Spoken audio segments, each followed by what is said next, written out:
You know, farming is considered by many to be one of the most dangerous professions, even more dangerous at times than coal mining when you talk about accidents per 100,000 people.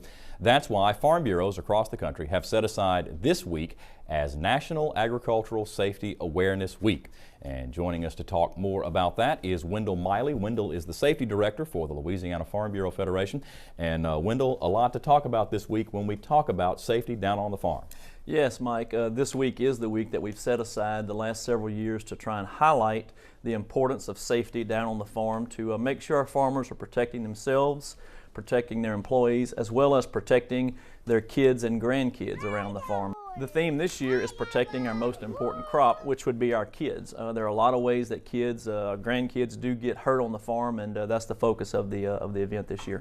I know a lot of times, since farmers kind of work where they live, there may be a false sense of security about their surroundings. Most of us get in the car every day. We drive to the office. We worry about traffic accidents when we get out to our jobs. We worry about things that are going on in the job. But farmers get up and they're already at their workplace. So a lot of times that creates a false sense of security. Absolutely. There are a lot of ways to get hurt on a farm. When we speak of large machinery, when we speak of large animals, working around large animals, when we speak of working in the shop, they're exposed to a lot of hazards. A farmer has to be a jack of all trades, and with that, there's a lot of hazards in and around a farming operation. When we talk about the child safety around the farm, there's always that temptation to let kids ride, particularly in the tractor or on the combine. And while that might paint a nice picture of rural America, tractors were not meant for children, nor were combines, and a lot of the equipment around farm was not really designed for kids. Absolutely. Tractors are the #1 killer on a farm. Most of the folks that do get seriously injured or killed get killed because of a tractor rolling over. Maybe they're carrying a passenger and that passenger is thrown off and run over by the tractor or crushed by the trailing equipment. So that is one of the focuses this year, is trying to make sure that tractors are made for one person and one person only.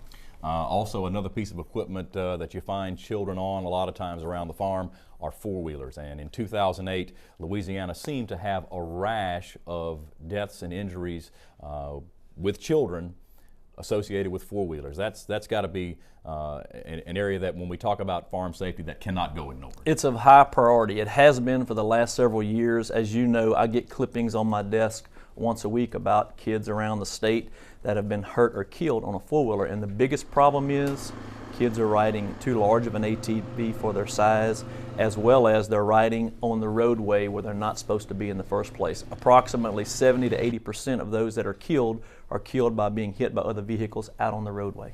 So certainly a lot to think about when we talk about safety around the farm. Again, National Agricultural Safety Awareness Week, March 1st through 7th. And for more information, Wendell has a website. What is it? Yes, it's agsafetynow.com. You can get a lot of information from that site. Very good. Thanks, Wendell. And we'll try to keep it safe not only this week, but throughout the year.